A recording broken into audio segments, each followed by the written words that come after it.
Hello, everybody, all you out there in Facebook land and YouTube.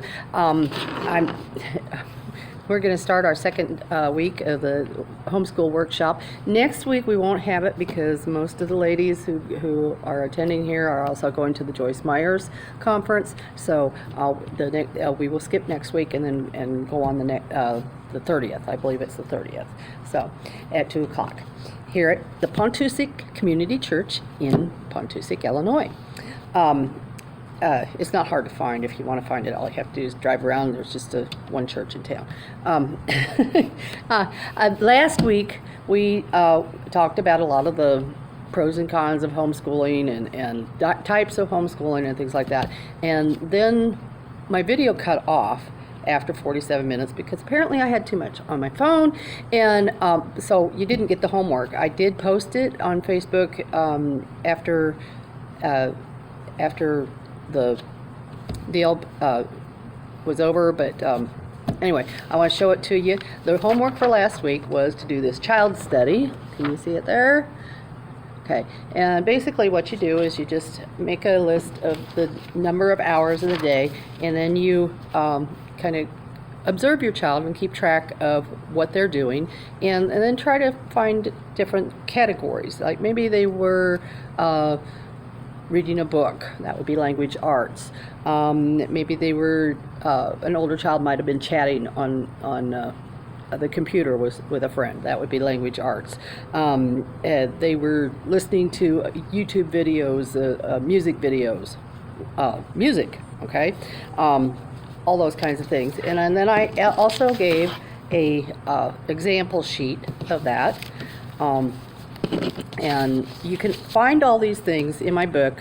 All you have to do is send me your email address, and I will get the book to you, no problem. All the forms are in my books, so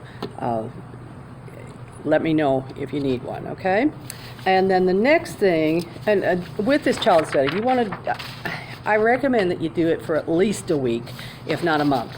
Don't do any school. Just watch your kid and see what they're doing, because most likely you're going to find that there's a lot of things that they're learning on their own, okay?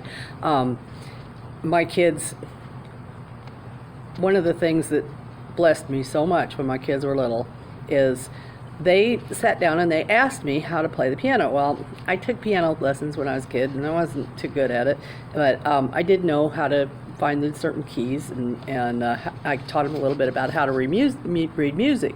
And and I was working at the time, so apparently after I left, we had an old piano at our house. After I left for work every day, they would sit down and they were learning Christmas songs, how to play Christmas songs. And at Christmas time, they gave me the most wonderful present. They were singing, they did Christmas songs for us at our Christmas celebration, which was just amazing. And kids will do that. They'll learn on their own. It will also give you one of the reasons you do this is to find out where their interests are, what they're already doing, and to find out where to go. It's a starting point, okay? Now, then the next thing I handed out was a class planning worksheet, okay? And the class planning worksheet is basically a brainstorming worksheet, okay? Now, you're not going to want to use this thing. You're going to put on top of on the subject line your basic social studies, science, math, that kind of thing, okay? And then you're going to look here on your child study sheets and say, what are they already doing in that area, okay? And you're going to put that as your number one thing, okay? All right? And you're going to help your child make goals.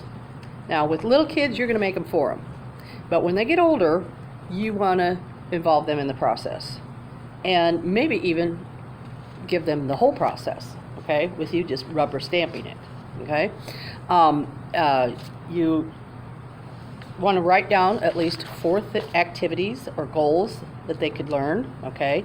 Like say they want to learn how to do fractions, okay? And so you would write fractions this is math, and you would write fractions under here, and then you would brainstorm activities that they could learn fractions with, okay? And then go on down and do at least 4 things in that subject area, okay? 4 goals that they want to accomplish, or you want them to accomplish, and then brainstorm ideas about how they can do that, okay? So, then we're going to move on to this week's assignment, which is the daily assignment sheets, okay? Now, these are also in my book. Okay, I'm going to break this down a little bit. With the daily assignment sheets, what we do is we have the activity, okay, and what I do is I'll show you this one. Okay, I'll put the name of the subject, okay, Bible, all right, and then I put at least 2 or 3 activities that we're going to do under that particular heading, okay? And I always leave 2 or 3 blank spots underneath so that if there's something that comes up, like maybe you watched Ben-Hur, or maybe your child went to Sunday school and they did something that you want to put in here, or if you got into a discussion about how the Red Sea might have been parted because you saw something on the internet, okay? Then you would go ahead and put those things in there. I've got Bible. Under Bible, I have reading the Bible and memory verse. And then under language arts, I have spelling, journal, reading, that says, okay? And sometimes you'll just get into really spontaneous discussions with your kids, or they'll just bring something up, so you want to always make sure that you have room, okay? And you're going to need about 3 to 4 of these sheets for each, so that you can get all the subjects in. And you can put this in a spiral notebook, just on regular paper. You don't have to have a fancy form like this.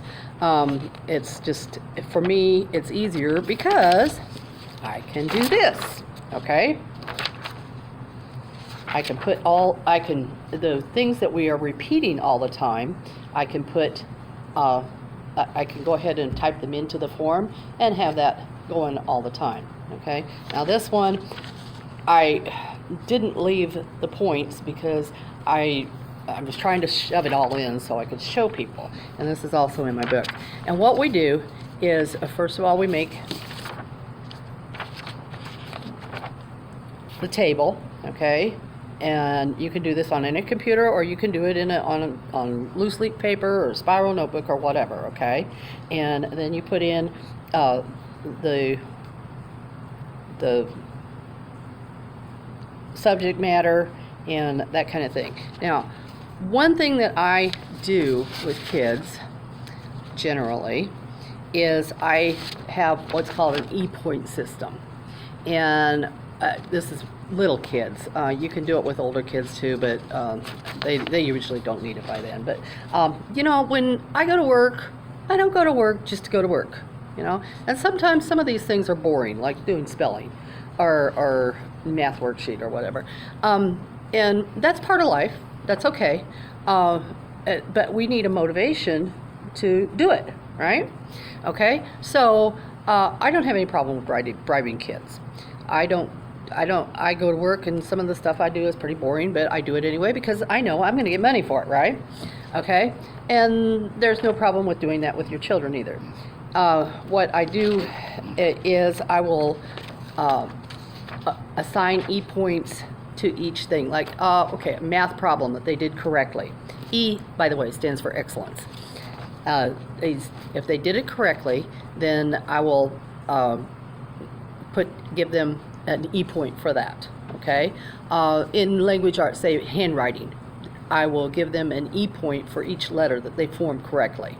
Or if they are writing a paragraph, and I will say, okay, now when you write a paragraph, if you indent it and you use correct punctuation and everything looks good, then I'm going to give you 25 points. But I'm going to take off uh, a point for a capital letter that's not capitalized, and things like that. And that helps them just to have a little more motivation to do what they need to be doing.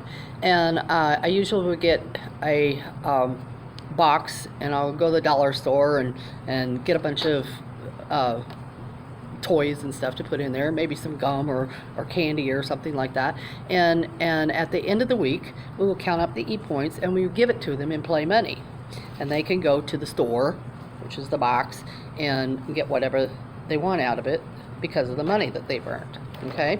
So what I'll do is, now this particular sheet that I have in the book is actually for older kids, but I included the e-points in it so that you could see it, or people who need to keep track of their time. Okay? Now, in Illinois and Iowa, you don't need to keep track of hours that you spent doing this and that. But in like Missouri and some other states, you need to keep track of what they want you to get a certain number of hours in each one thing.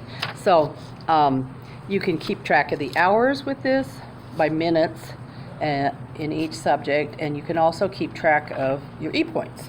Now, with younger kids, and if you don't need to do all this, what I do is I'll just put the e-points that they get for each thing, okay, and not put the time.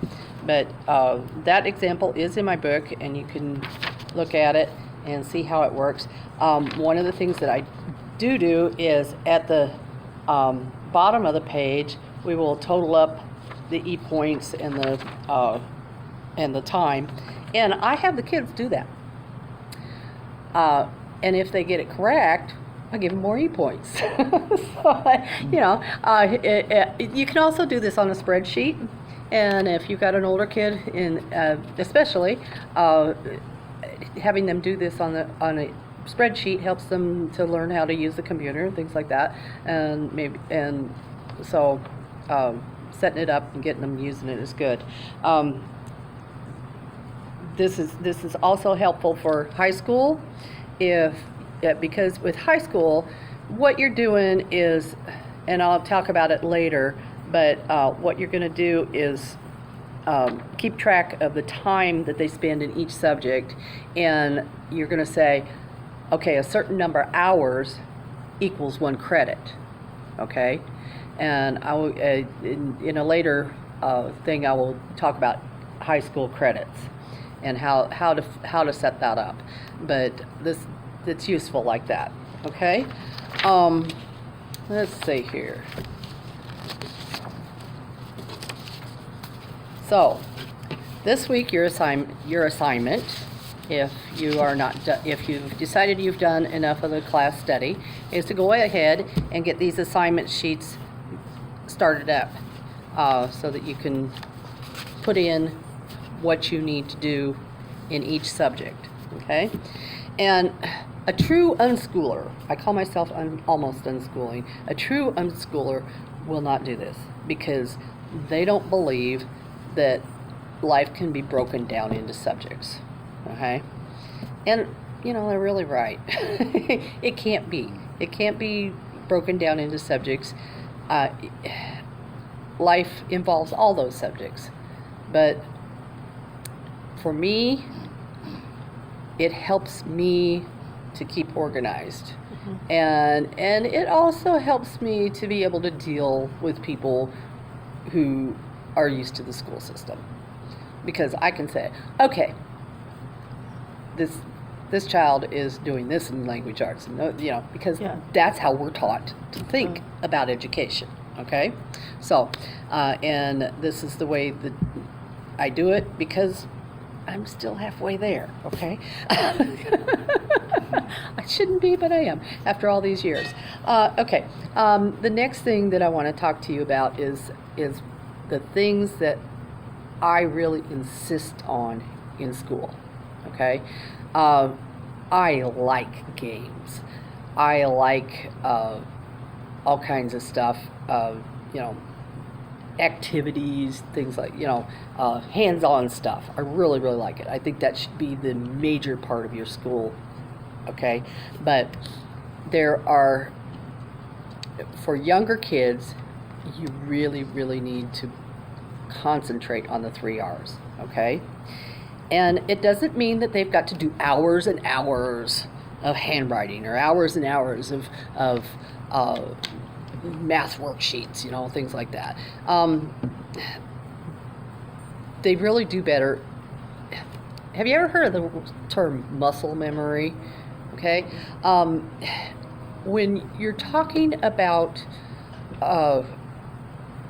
trying to change your posture or learning to do a sport, okay, you do certain exercises, not for very long, 10 minutes, 15 minutes every day, maybe even a minute, and your body begins to remember that, and it's easier, okay? And that's what we want to be doing with the basics, okay? We don't want to, especially for children need to be out there moving and playing. They don't do well if they don't, okay? We actually handicap a lot of our kids in school by having them sit in a chair for hours and hours at a time. We're finding kids who have vision problems and who have more sensory problems, more ADD and ADHD, and a lot of that is due to the fact that they're inside sitting at a desk instead of out playing. A preschooler, you can do all the schoolwork that they need to have done in an hour a day, easily, maybe a half an hour, and breaking that up 5 minutes in the morning, another 5 minutes an hour or two later, 10 minutes here, breaking it up through the day. You don't have to do everything sitting at a desk, and that's how I thought you had to do it when I first started homeschooling, because that's how we did it when I was in school. Everybody just sat on a desk, and they started about the morning, and they got up and they said the Pledge of Allegiance, and then they sat at the desk until it was recess time at 10 o'clock, and then we went out and we played if we were good. If we weren't, we had to stay in, and things like that. But children really need to move in order to be healthy. And so anyway, but there are things that I insist on with kids, okay? Number one is reading the Bible. Even if you're not a Christian, okay, you still should read the Bible. I believe if you do, you're probably going to get to know God better, okay? But if you don't know what's in the Bible, so much of our culture in this country is based on the Bible. If you watch movies, or TV shows, so much of what is in there traces back to the Bible. People will make references to a verse or a story, about the story of Jonah. And if you don't know those stories, if you don't know what it says in there, a lot of it's just gonna go right over your head, okay? And so it's important that everyone read the Bible, whether you're doing it because of a spiritual thing or not. The next thing that I insist on is some sort of spelling or vocabulary every day. And my spelling system is so simple, okay? I take one of these, an index card. We will write the word on the front, and we will write the definition on the back, and we'll do 2, maybe 4 the first day, okay? And tomorrow, when the child comes in, I will have this in my hand, and I will say, okay, how do you spell said? If they know how to spell it, wonderful. How do you spell finger. Oh, you don't know how to spell that. Okay, let's write that 7 times. Okay? And that's gonna, and because they didn't get all of them, they're not gonna write any, they're not gonna put any more in. Okay? Now, well, maybe 2. If they miss 2. If they, we always want to be learning 2 at a time. Okay? And then we get to where there's 20 cards. Okay? And I want to number these, put a number 1, 2, 3 on them. Okay? So we know what's the oldest. And when we get to 20 cards, by then the kids know everything. Now look, I have tried spelling program after spelling program after spelling program, and my 3 kids, my kids, can't spell. And the reason why is because I tried this spelling program and this spelling program and this spelling program, and nothing worked. Okay? And I finally said, okay, this is just stupid. I'm throwing all this stuff out, and I started doing this. And all the kids that I have taught since then are really good spellers. Okay? You don't need to have a complicated spelling curriculum. Okay? I do like to do fun things to help remember the spelling words, like maybe that I posted the other day, maybe it was yesterday, I can't remember, but write your spelling words in Morse code, you know? That's cool. That helps them to remember. But just basically, just go through these 20 words every day. Okay? And by the end of the, it'll take a month, maybe 2 months to get 20 words in. And by the time you've done a word for 2 months, 4 days a week, 5 days a week, whatever your school schedule is, you're going to be, the kids are going to know it. And they're not ever going to forget it. Okay? So, oh, by the way, that's one thing I forgot. If you look at this schedule here, you will notice that most of the work is being done only 4 days a week. I started this after the first year that I taught. I taught my kids, and we did 5 days a week, and then we took off for the summer vacation like the regular school does. September came along, and I sat down with my kids, and I spent September and October reteaching everything that I had taught the year before. It's silly to me. I'm sorry. You got your kids there.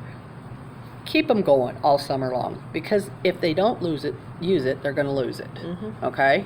So, I aim for 4 days a week during the school year and 2 to 3 during the summer. You know, there's a lot of things going on. And then we take off a week here and a month here. You know, December, actually, for December, what I do is we just take off of school except for the very, very basics. And we have art month. And we make all our presents for everybody. Right after Thanksgiving, we start in on this, and we just spend all the time making presents. And we do spelling, we do math worksheet, and we do handwriting, and you know, read the Bible, and that's about it. So, but we just concentrate on art. It's fun. But you don't have to, you know, you can just do a week here, you know, a long weekend, you know, there, you know, rather than trying to cram everything into those 9 months. The reason for that is because back in the day, kids needed to be out on the farm, and they needed to be helping in spring and summer, and so school hours were from the time that the harvest was over until the time it was time to start planting, and they crammed all that stuff in. Okay, now, okay, let's see. The next thing I want to talk about is curriculum. I talked a little bit about it in the last thing. Curriculum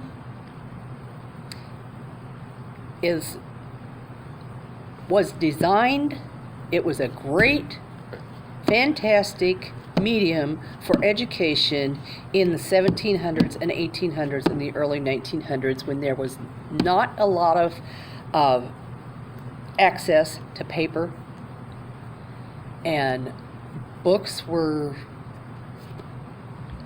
and knowledge, it was hard to access, and this was a great medium back then. But the thing is that outhouses were also great back then. Okay? But we have the technology now that almost nobody uses an outhouse. All right? And our lives are much easier because of it. Well, curriculum's basically the same thing. If it were for the schools, curriculum would be obsolete. We've got games, we've got documentaries, we've got YouTube videos, we've got all kinds of awesome ways to learn, which are much better. And also the curriculum was designed for kids who had reached, well, I talked about the 5 different stages of thinking, and the curriculum was designed for kids who had reached the adolescent stage of thinking. Okay, most kids reached that by the time they were 9 or 10, and most kids didn't go to school until they were between 10 and 12. Okay, if they had formal learning before this compulsory learning thing went on, the compulsory schooling thing got on. So, and so curriculum does have its uses today. Okay, mostly its best use is to keep you on track, Mom. Okay, it's using it for your kids for the most part, unless some kids are workbook oriented. Okay, and that's great, or they're just built. They like that stuff. If they like it, fine. But if they're getting frustrated with you, if they are bored, whatever, and don't want to do their schoolwork, that's probably an indication that they aren't there yet. Okay? And they need the hands-on. They need the play learning. They need the games. They need the YouTube videos, the songs. This morning I was listening to one about how to, they've got how to learn your colors, and learning your colors, and songs about skip counting, and all kinds of good stuff, those kinds of things. That's fun, and your kids will absorb it. It's just amazing how much they'll learn if you will go with what kids are built for. And we know, we've got the psychology. That's why Sesame Street was built around how children learn. The reason it's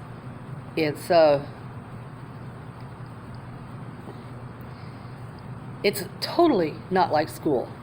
They jump from one thing to another to another. With school, you sit there and you do 50 problems of the same thing, okay? But Sesame Street, the people who developed that realized that most kids do not have an attention span that's longer than their age, okay? So they're not going to spend more than 2 or 3 minutes on a particular subject, and if they do, they're going to have a little 3-minute segment on it, teaching it this way, and then they're going to have another 3-minute segment teaching it the other way. Okay, so keep that in mind when you're teaching your kids. If you're having them sit, I greatly, deeply regret my daughter. Oftentimes, it would take her 12 hours to do school, and today I would not have allowed that. I would have said, okay, you're tired, you're frustrated, this isn't working for you, let's find some other way. okay? But back then I thought, she's got to do it the way I was taught to do it, and she's going to do it, and otherwise no, she's frustrated. You need to help her out, okay? You need to help her learn in a different way. Not all kids are great readers. If they're not a great reader, that song on YouTube is probably better way for them to learn, or a documentary about the Revolutionary War, something like that. If they like to read, great. If they're good at it, wonderful. But don't shove things down their throats. All you're going to do is wind up frustrating them, and it's going to be bad for your relationship, which is the number one thing that you want to guard, okay? And that's not saying that you never make them do something. We all have to do things we don't want to do, okay? But when it comes to learning, be sensitive, okay? Just be sensitive. All right. Now, as for curriculum, yeah, like I said, number one, it's mostly for you. If you're going to get curriculum, getting a teacher's edition would be really good, okay? You don't need the other one because you're not going to use it, okay? Now, math books. I'm sorry. They just don't work for kids. My favorite thing to do with a math book is to find, let's see here, the pages that have word problems on them. Cut them out,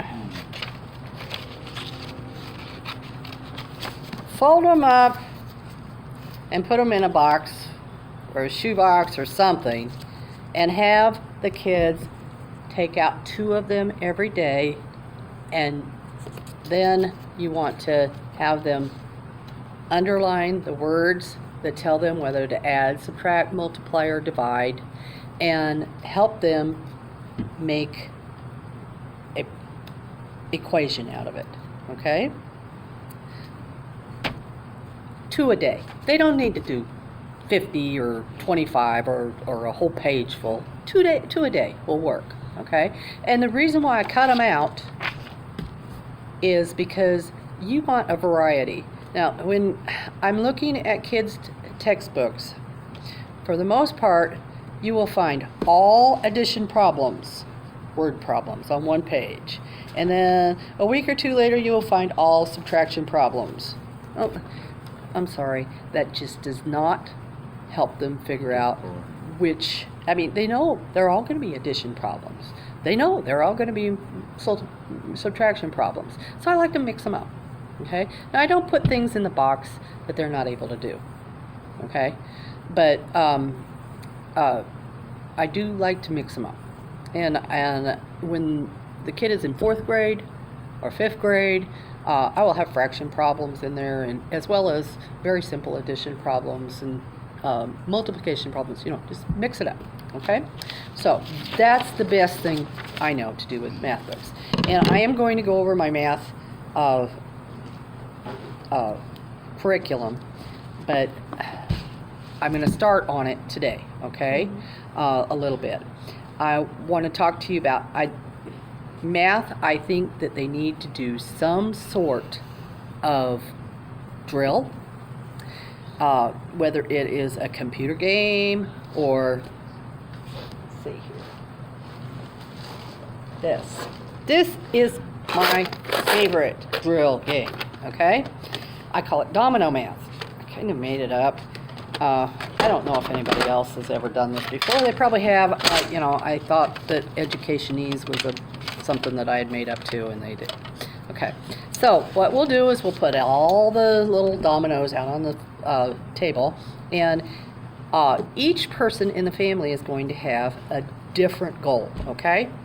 The littlest one is going to have a goal of, oh, that's yellow and that's blue, okay? The 4-year-old is going to count each of them. Oh, there's 1 on that side. 1, 2, 3, 4, 5, 6 on this side. Okay? And the 5 to 6-year-old is going to say, oh, I'm going to count them. There's 1, 1, 2, 3, 4, 5, 6. 1 plus 6 is 1, 2, 3, 4, 5, 6, 7. Okay? Now, as they get older, I'm going to have them add one side or the other to the other. Okay?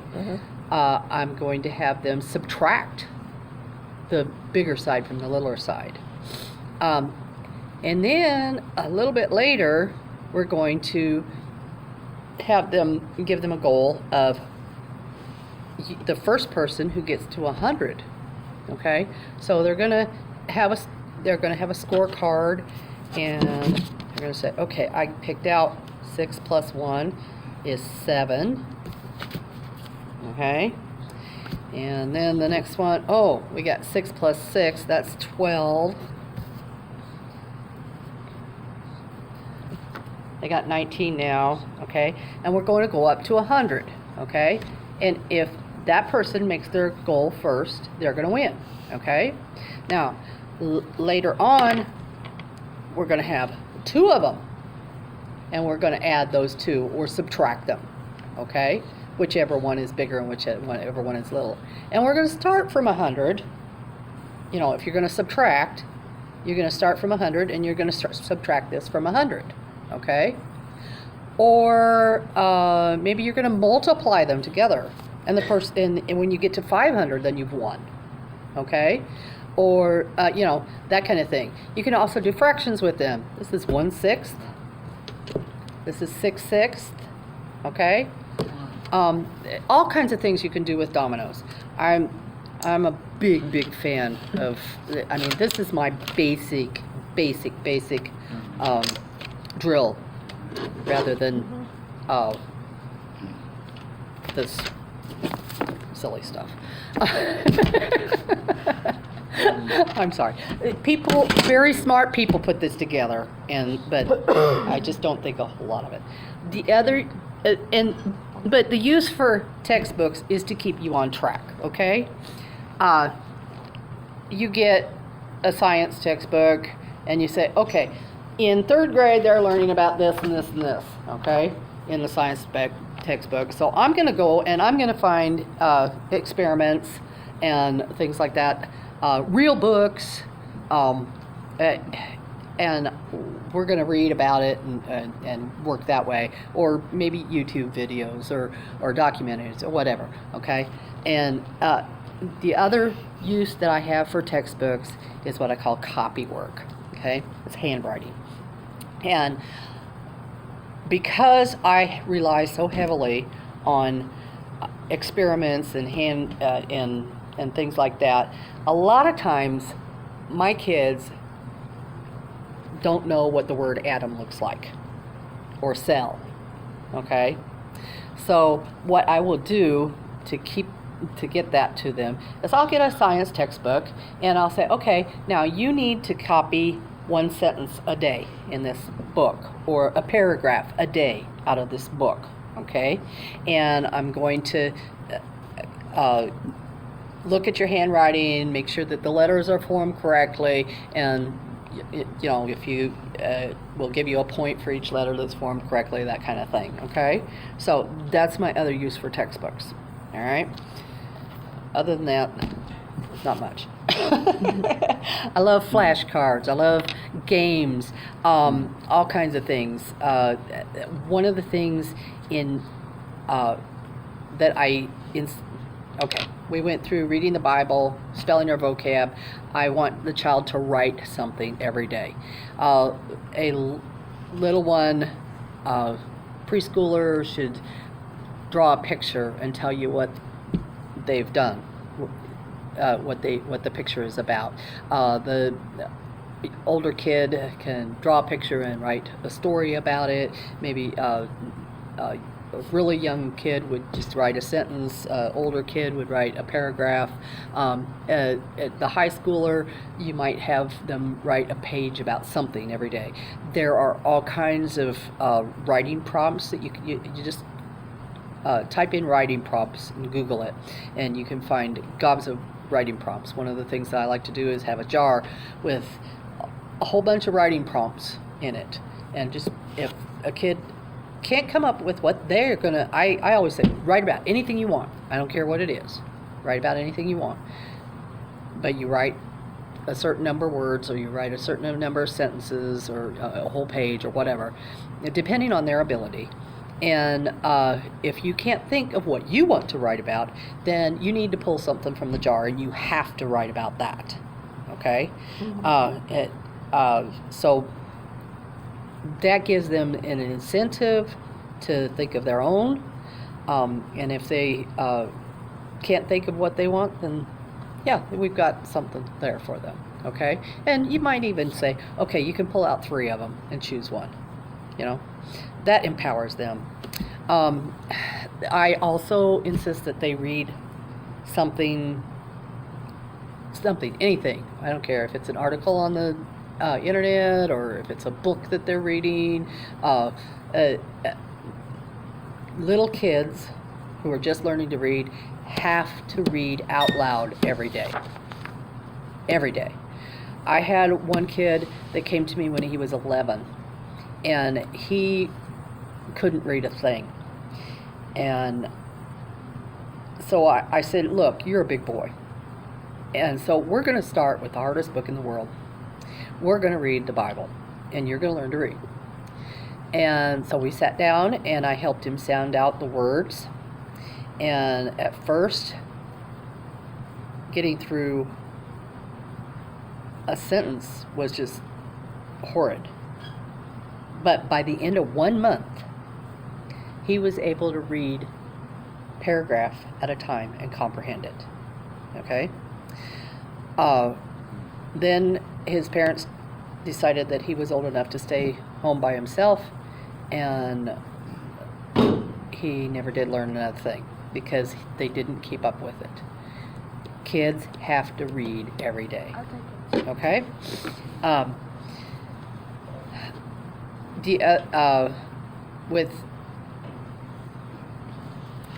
I covered the math books, I covered the domino math, I covered the worksheets, math worksheets. Instead of having 20 problems or 50 problems of what they're working on, I don't do that. It's the muscle memory thing again. They don't need that much. If you take 2 or 3 problems of things that you need, that they have been doing and you need to review, then they're able to, they'll remember it. You don't have to load them up. And then take 2 or 3 problems of things that they're now working on. Like say that you're now working on multiplication, and so you have 2 or 3 adding and subtracting problems, and then you have 2 or 3 multiplication problems, and that's it. And a couple of word problems. That's all they need. And I make these. It doesn't take a whole long time to make up a worksheet like that. 5-10 minutes per kid per day. It works a whole lot better, and you've got it individualized exactly to them. Okay. Now those are the things that I insist on every day. I'm going to show you a couple other things. This is a game that I made up because I wanted the phonics game, and I thought that would be really cool. And then I went to look at how much it cost, and it was way out of my price range. So I made up my own. It's called That Says. Okay? And the wonderful thing about this is that you're going to have your child make this game up. Okay? You're going to write That Says on the back. Okay? And then you're going to go to, there's all kinds of, if you go online, there's all kinds of lists of phonics sounds. Okay? and you're going to say, okay, you're going to start with the letters that are in their name to begin with, okay? And for instance, Kathy here, I'm going to start with a K. She's way past this now. But when she was little, and I did help teach her when she was little, we started with a K, you know, and K is for kangaroo, okay? And on the back of it, I don't have the K here, I've got C, okay? And I've got the C that says, and then I had her make a circle and circle, okay, that says in circle, okay? And we make 2 of those, okay? And there's a E, and the E that says in egg, okay? And when you're playing this game, the first thing you do is you're not going to have enough of them to start with. You want probably 10 or 20 matches, okay? And so you play it like a concentration memory game, okay? You put them down on the table and you pull them up and, okay, I found, and as you're playing it, you want to make sure that you make your child say this, okay? With every time they pick up a card. The C that says in circle, okay? Or the E that says in egg. Or the D that says D in dog, okay? And I put the D that says D in dog, and then I have them draw the picture, okay?